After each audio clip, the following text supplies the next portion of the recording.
And the total focus of Gazans must be on restoring the fundamentals of stability, safety, dignity, and economic development so they can finally have the better life that their children really do deserve after all these decades of horror. I intend to be a partner in this effort in the sense that we're going to help and we're going to do something that became unbelievably popular. Everybody wants to be on it. It's called the Board of Peace, okay? How about that? Is that a beautiful name? Like a board of peace.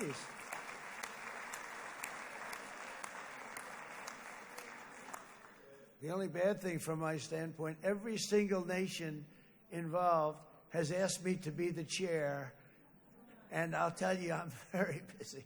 I didn't count on that, but you know what? If we do it, we'll do it right, and we have unbelievable power and wealth. Because you're going to need wealth. You're going to need wealth to rebuild things. And they have wealth like few people have wealth. I want to thank the Arab and Muslim nations for their commitment that they've made to support a safe rebuilding of Gaza and beyond. I have many Arab countries, very wealthy countries, that came up and said, we'll put up tremendous amounts of money to get rebuild Gaza, and I think that's going to happen. The power, they want dignity, they want to come forward, and they want to say, and I want to say who they are, because what they're doing is going to be, I think, something that you're going to be very impressed with, Bibi, and you need that. You need the kind of economic power that they have, and they want to see it work, and they want to see it be safe, and they want to see it be good for Israel, too.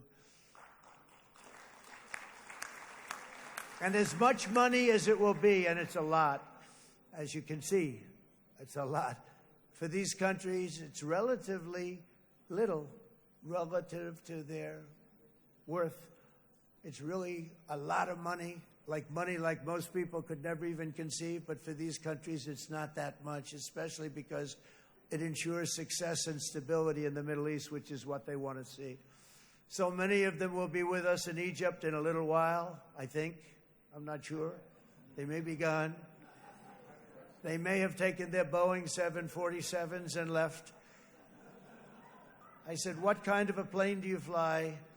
747. I said, that's a large plane. No, they may have. Steve, do you think they've left on their their brand new Boeing 747s? Or I don't know. We're going to find out soon. It's going to be a big story. There'll be 2 people left. And they'll be the 2 poorest ones.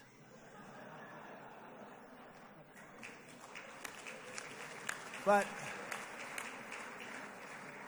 it will be the wealthiest and most powerful group of nations. So the group that we have assembled, that's waiting for us, is the wealthiest and most powerful group ever assembled at one time. There has never been a group like this. And they're only looking for good. They want good. They're going to do good. And as those commitments are made, I'm going to let the world know who's doing it, because they really deserve to get the credit. And some of them probably won't want the credit, but they deserve it.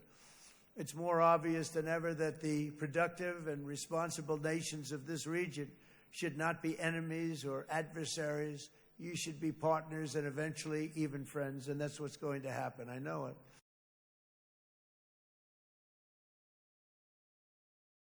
And let me also convey my tremendous appreciation for all of the nations of the Arab and Muslim world that came together to press Hamas to set the hostages free and to send them home. We had a lot of help. We had a lot of help from a lot of people that you wouldn't suspect, and I want to thank them very much for that.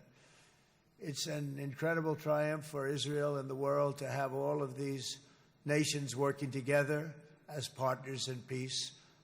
And it's pretty unusual for you to see that, but it happened in this case. This was a very unusual point in time, a brilliant point in time. Generations from now, this will be remembered as the moment that everything began to change, and change very much for the better. Like the USA right now, it will be the golden age of Israel and the golden age of the Middle East. It's going to work together. I'd like to thank several great American patriots for their invaluable help in getting something done that almost everyone thought was absolutely impossible. We were wasting our time. So many people said, "You're just wasting your time." But we weren't, because we had talented people working with us, and we had people that loved your country, and frankly, people that loved the region. They loved the Middle East. I want to thank my friend Steve Witkoff.